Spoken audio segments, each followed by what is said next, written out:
નસવાડી તાલુકાના ઘેંસવાડી ગામે hydro power પ્રોજેક્ટના વિરોધમાં જનજાગૃતિ માટે મહાસભા યોજાઈ। લોકો આ વિરોધમાં ધોધમાર વરસાદમાં પણ ઉભા રહીને કાર્યક્રમમાં ઉપસ્થિત રહ્યા। જિગ્નેશ મેવાણી અને અનંત પટેલ ભાજપ સરકારને આડે હાથ લીધી।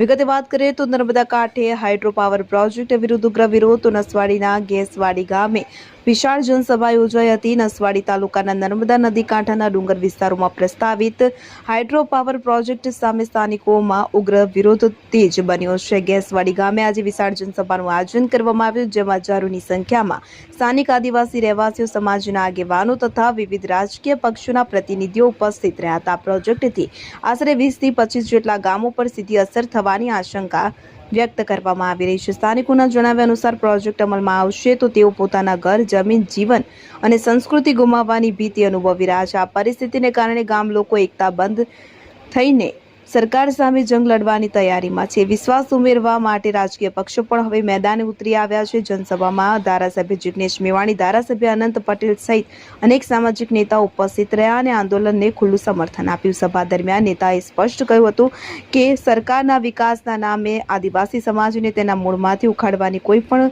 કોશિશ કરવામાં નહીં આવે। આંદોલનના આગેવાનો દ્વારા જાહેર કરવામાં આવ્યું કે પ્રોજેક્ટ રદ ન થાય ત્યાં સુધી સંઘર્ષ ચાલુ રહેશે અને જરૂર પડશે તો મોટું લોક આંદોલન ઊભું કરવામાં આવશે। આ સમગ્ર મુદ્દે સરકાર તરફથી હજી સુધી કોઈ સત્તાવાર પ્રતિસાદ મળ્યો નથી, પરંતુ સ્થાનિકોમાં તણાવપૂર્ણ પરિસ્થિતિ વચ્ચે વિરોધ લહેર વધુ પ્રબળ બની રહી છે। જે 4000 કરોડ નો જે હાઇડ્રો પાવર પ્રોજેક્ટ આવે છે એના વિરોધમાં અહીંની સંઘર્ષ સમિતિના આમંત્રણને માન આપીને તમામ કોંગ્રેસના આગેવાનો દ્વારા અમે જનજાગૃતિ કાર્યક્રમ રાખવામાં આવ્યો।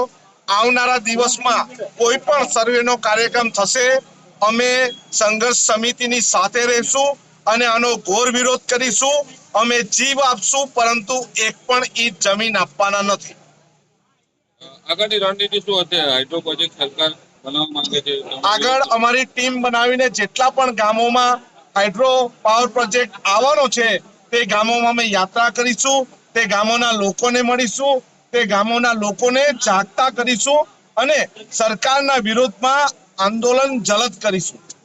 કેટલાનો પ્રોજેક્ટ છે? કેટલા ગામો ઉજવે છે? 4000 કરોડનો પ્રોજેક્ટ છે। 18 જેટલા ગામો વિસ્થાપિત થાય છે અને એની સાથેના ગામો પણ વિસ્થાપન થાય એવું છે અને લગભગ 25,000 જેટલા લોકોની રોજીરોટી જમીન સાથે મૂળમાંથી ઉખડી જાય એવું છે।